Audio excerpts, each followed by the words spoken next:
Assalamualaikum warahmatullahi wabarakatuh. Segala puji bagi Allah, Tuhan semesta alam, yang telah mengutus para nabi dan rasul sebagai petunjuk bagi umat manusia. Salawat dan salam semoga senantiasa tercurahkan kepada junjungan kita, Nabi Muhammad SAW, serta kepada seluruh keluarga dan sahabatnya.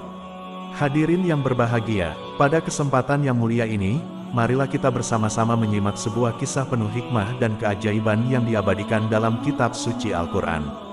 Kisah ini mengisahkan tentang kelahiran seorang nabi yang sangat mulia, yang diutus Allah untuk membawa petunjuk dan cahaya bagi Bani Israel. Beliau adalah Nabi Isa alaihi salam. Kisah kelahiran Nabi Isa bukan hanya sebuah cerita biasa, melainkan sebuah tanda kebesaran dan kekuasaan Allah yang patut kita renungkan. Kisah ini menggambarkan betapa agungnya rahmat Allah dan betapa suci serta mulianya Siti Maryam, ibu Nabi Isa, yang dipilih Allah untuk menjalankan peran yang luar biasa. Dengan segala kerendahan hati, mari kita buka hati dan pikiran kita untuk menyimak kisah ini, yang tidak hanya memberikan pelajaran tentang iman dan ketakwaan, tetapi juga mengajarkan tentang kesabaran, keikhlasan, dan kekuatan doa. Semoga kisah ini dapat menambah keimanan kita dan semakin mendekatkan kita kepada Allah Subhanahu wa Ta'ala. Mari kita mulai kisah ini dengan menyebut nama Allah yang Maha Pengasih lagi Maha Penyayang.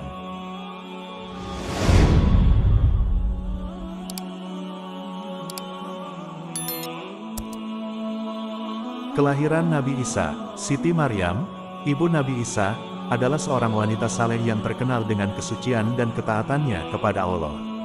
Ia berasal dari keluarga Imran, yang merupakan keturunan mulia di antara Bani Israel. Maryam menghabiskan banyak waktunya dalam beribadah di Baitul Maqdis Yerusalem. Suatu hari, ketika Maryam sedang menyendiri di tempat ibadahnya, datanglah malaikat Jibril dalam rupa seorang lelaki. Maryam merasa ketakutan dan terkejut, namun Jibril segera menenangkannya dengan mengatakan bahwa ia adalah utusan Allah untuk menyampaikan kabar gembira. Jibril memberitahu Maryam bahwa ia akan mengandung seorang anak laki-laki yang diberi nama Isa. Anak ini akan menjadi seorang nabi yang besar dan memiliki kedudukan tinggi di dunia dan akhirat. Maryam merasa bingung dan bertanya bagaimana mungkin ia bisa mengandung, padahal ia belum pernah disentuh oleh seorang laki-laki. Jibril menjelaskan bahwa hal ini adalah kehendak Allah dan merupakan tanda kebesarannya. Allah hanya perlu berkata, kun, jadilah, maka jadilah apa yang dikehendakinya. Setelah itu, Maryam pun mengandung Nabi Isa. Selama masa kehamilannya, Maryam menjauh dari kaumnya dan pergi ke tempat yang jauh. Ketika tiba waktunya untuk melahirkan, Maryam merasa kesakitan dan bersandar pada sebatang pohon kurma.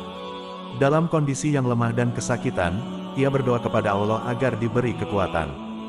Jibril berseru kepada Maryam, dengan memerintahkan agar ia menggoyangkan pangkal pohon kurma tersebut, sehingga buah kurma yang segar jatuh untuknya.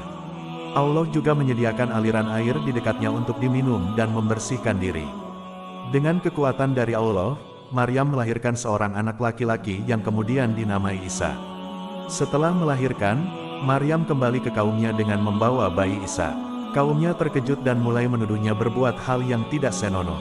Namun, Maryam tetap diam seperti yang diperintahkan Allah, dan ketika mereka mendesak untuk mendapatkan penjelasan, Maryam menunjuk kepada bayi Isa. Mukjizat pun terjadi. Bayi Isa yang masih dalam buayan berbicara kepada mereka, menyatakan bahwa ia adalah hamba Allah dan seorang nabi yang diutus untuk membawa kebenaran. Isa juga menyampaikan bahwa Allah memerintahkannya untuk mendirikan salat, menunaikan zakat, dan berbakti kepada ibunya. Hal ini membuat kaumnya tercengang dan mengakui keajaiban yang terjadi. Demikianlah, kelahiran Nabi Isa merupakan salah satu tanda kebesaran Allah dan mukjizat yang menunjukkan kekuasaannya. Nabi Isa kemudian tumbuh dan menjalankan misinya sebagai nabi, menyampaikan ajaran-ajaran Allah kepada Bani Israel. Kisah ini terdapat dalam Al-Quran, terutama dalam surah Maryam ayat 16-40 dan surah Al-Imran ayat 45-51. Kisah kelahiran Nabi Isa mengajarkan tentang iman, kesabaran, dan keajaiban kekuasaan Allah dalam menciptakan segala sesuatu.